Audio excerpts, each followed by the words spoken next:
Hello there, you're watching News Epicentre on CNN News 18. I'm Maha Siddiqui. We are 2 years into the pandemic and the devastating fallout of the health crisis has not just been felt in the terms of the loved ones that we've lost. The jolt to the economic recovery has been, and it has been felt by individuals, people like you and I. The World Health Organization's assessment last year had said tens of millions of people are at the risk of falling into extreme poverty. Millions of enterprises face an existential threat. Nearly half of the world's 3.3 billion global workforce is at the risk of losing their livelihoods. As India is faced with the new Omicron threat, the debate of life versus livelihood has been revived. The horrors of the second wave have left governments not wanting to take a chance. But does a soft lockdown help? That's the question we are debating this evening on Epicentre.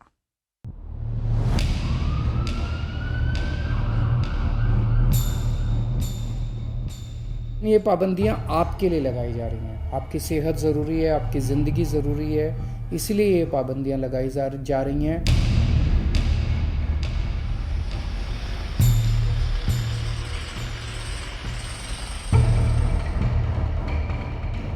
Market completely wears a deserted look. While Metro has clarified that they have also tried to close some of the entry and exit gates. Starting from today, people would not be able to work out in different gyms. It is our bad luck. हर साल इसी time होता है. Last year भी new years पर भी ऐसे ही हुआ था, क्रिसमस न्यू ईयर्स के आसपास में.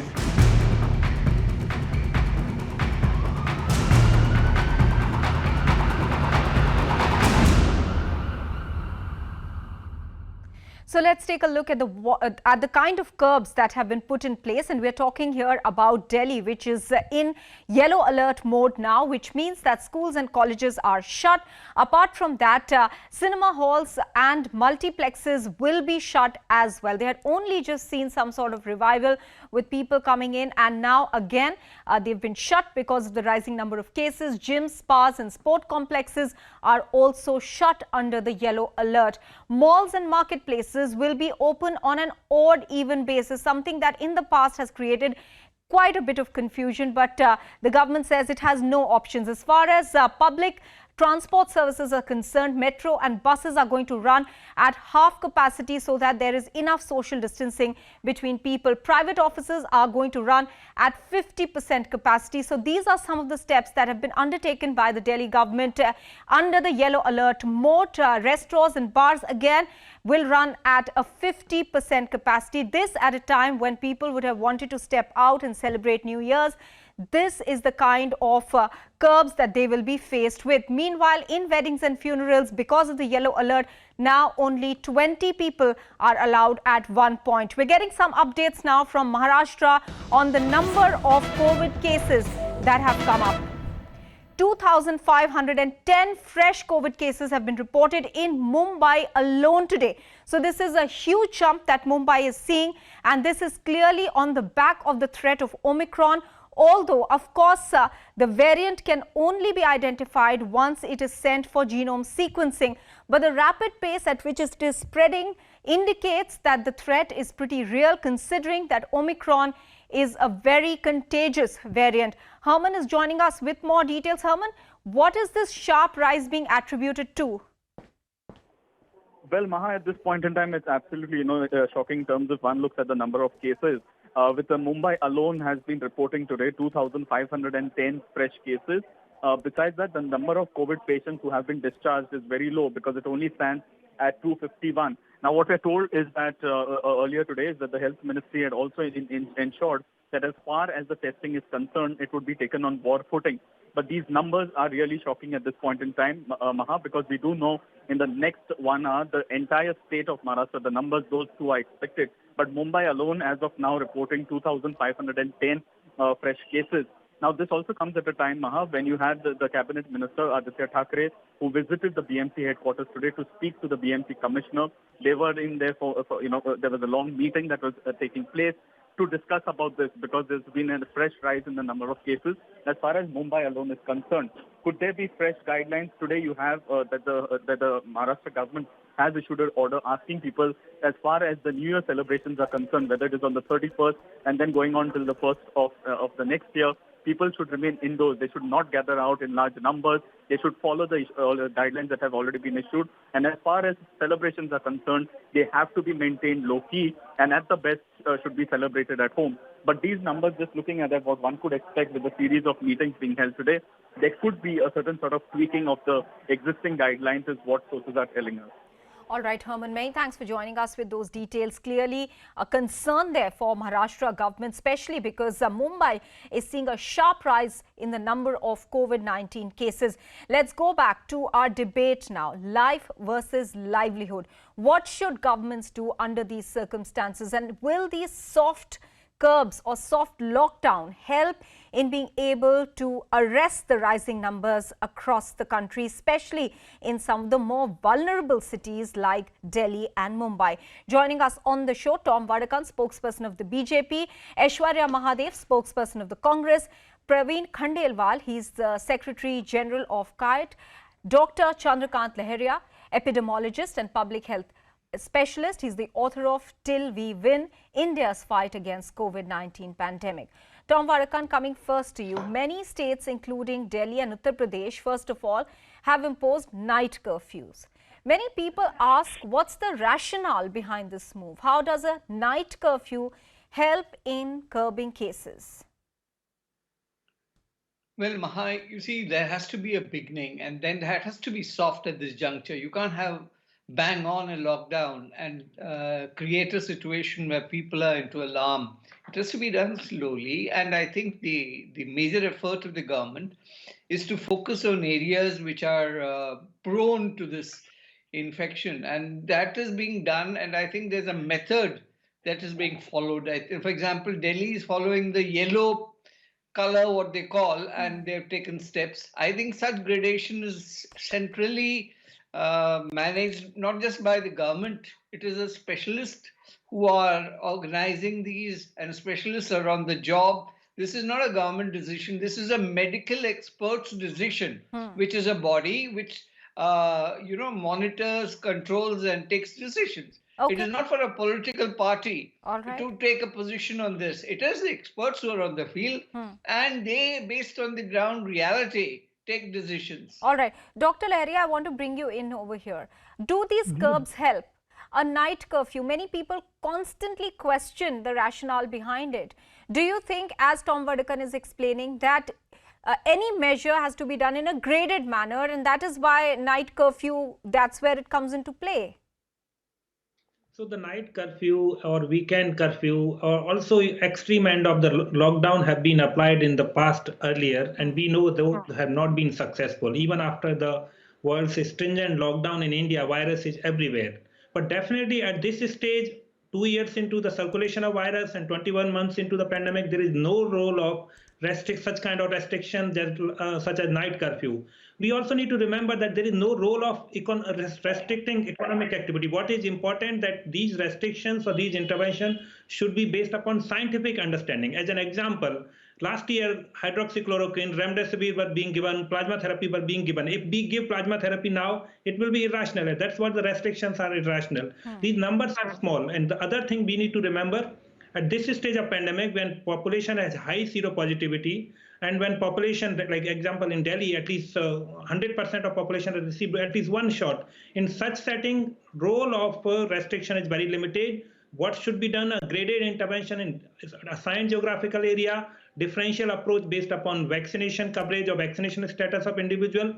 But we should stop focusing solely on the number of new infection. The approach has to be what is the number of moderate, severe illness, what is the hospitalization rate. So approach has to be really granular, evidence-based and scientifically driven. And final point here, that many of times it has been argued that this is guided by medical expert, but sometimes many of those committee, COVID-19 expert group, people who are guiding this have barely any time to go through the scientific evidence, do not have full understanding of epidemiology, and that's why we are suffering through this. All right, Dr. Leheria, you mentioned that economic activity should not be stopped. It has been shown in the past that any sort of curb of this nature doesn't really help.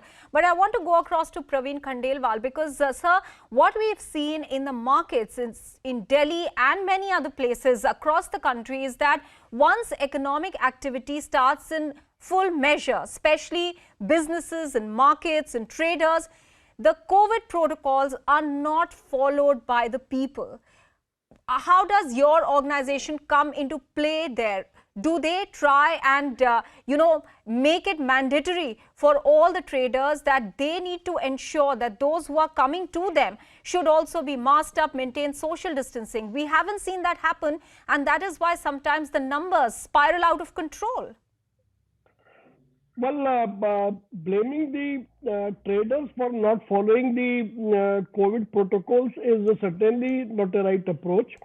As far as the traders are concerned, every trader in Delhi across the country, you will find them in their shops having masks, sanitizers, and not only them, but even their employees are complying the same thing. The problem lies with the customers, those who are coming in numbers. So that is going to be a major challenge, and we practically feel that that is the point from which the COVID situation can grow. But at the same time, I would like to invoke the attention of all the panelists that we need to have certain logical measures or logical restrictions, because we all share the view that economic activities must go on. So therefore, the night curfew, imposition of odd and even, and all these measures are not going to suffice the purpose. Medical experts are here time and again. It has been asserted that mandatory compliance of the COVID protocols is all the most necessary. But that is where we fail, Praveen Khandelwal. That is why I asked you that question in the first place, that if people do follow COVID protocol, then we might not end up in a situation where these soft curbs or soft lockdowns are put in place. Yes. Maha, as far as the traders are concerned, across country, we have given an advisory to all traders across country through their trade associations that no mask, no sale. Okay, all right.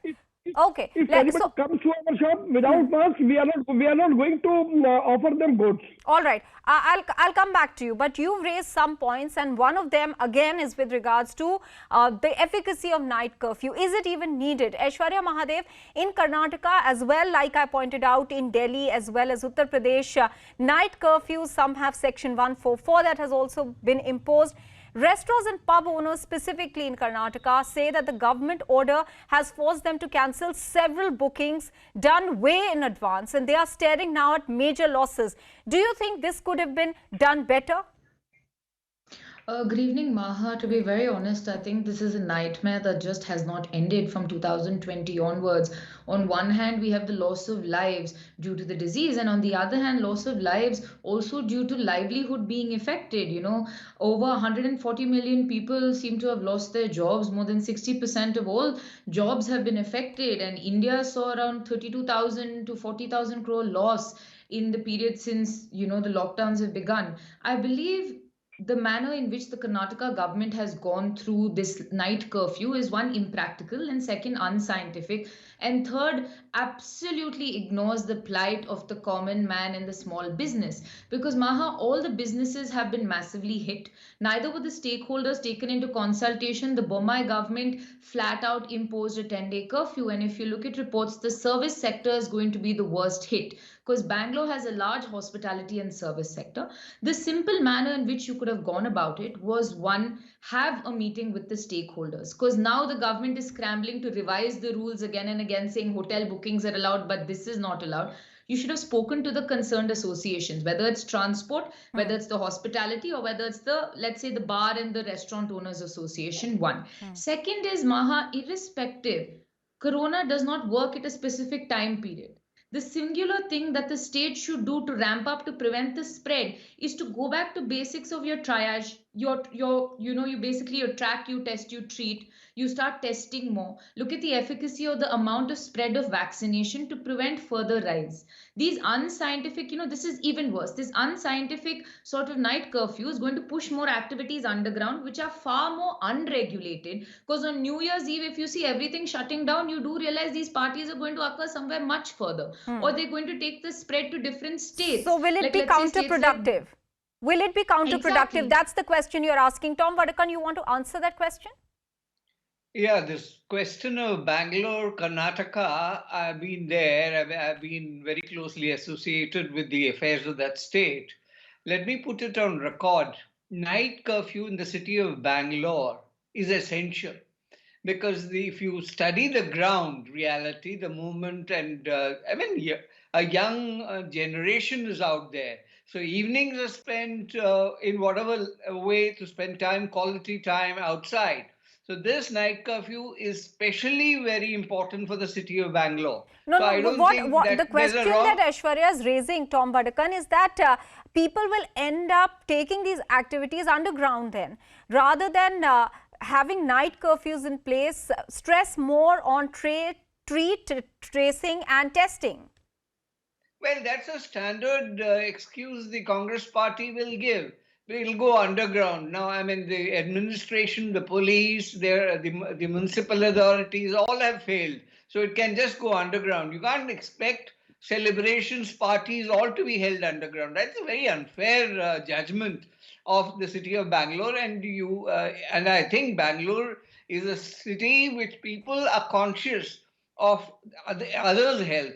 And they are very, typical way, highly educated lot of people there. You think they will do this to risk their own lives and their friends? All right. It's very unfair to the city of Bangalore. Okay. There are many other curbs that have been put in place. For instance, in Delhi, sports complexes are shut. Dr. Leharia, some of the sports activities can easily take place in an outdoor setting. What is the logic then behind shutting sports complexes? This happened during the previous lockdowns as well.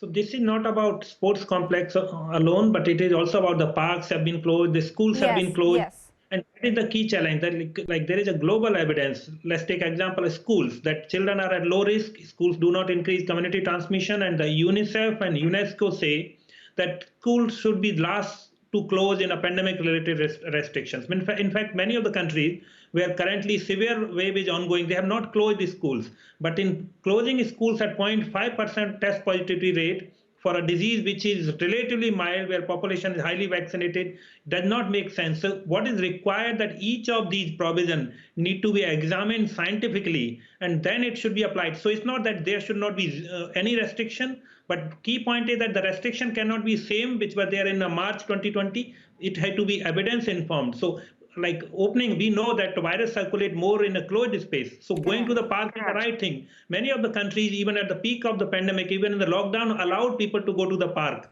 In India, at this rate of transmissibility, we are closing the park. So that is what is required, more nuanced approach informed by the science, and that's what is wrong with these restrictions. All right, Praveen Khandelwal, I want you to help us understand what kind of losses have businesses suffered and what are the proposals that you've been making to the various governments for better management of now this new threat that is Omicron.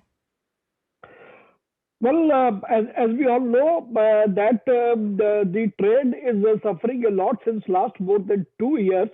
If I recollect the losses for past two spells, it runs into around some 25 lakh crores of rupees in a year, whereas the annual turnover is around 120 lakh crores of rupees per year the retail trade is doing. So it is a very considerable loss.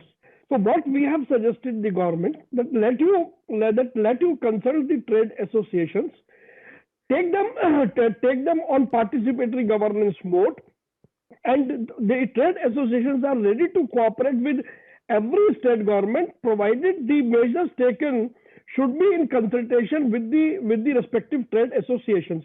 I think you will appreciate that in India, one city can't have the same protocols what the other city is having. So you can't compare Mumbai to Delhi or Delhi to Bangalore likewise.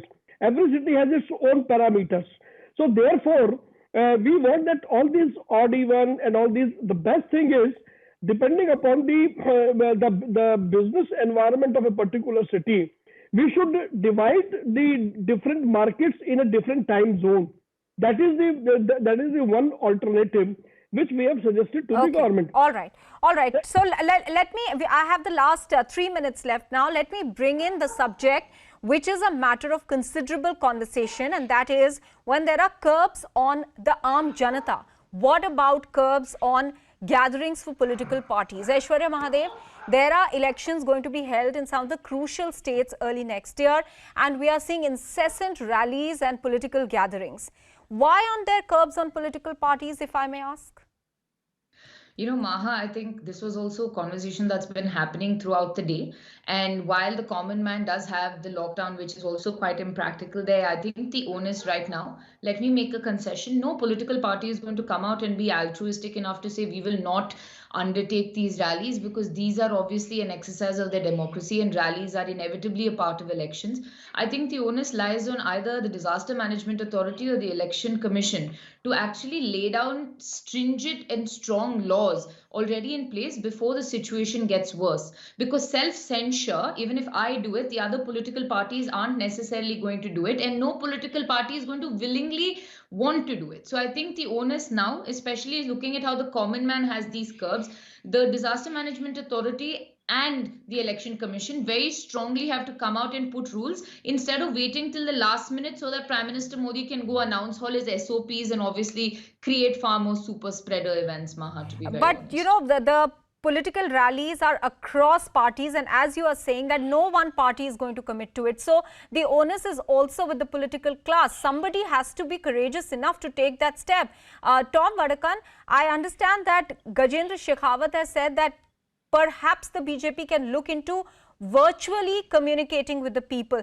Is that a way out of this situation?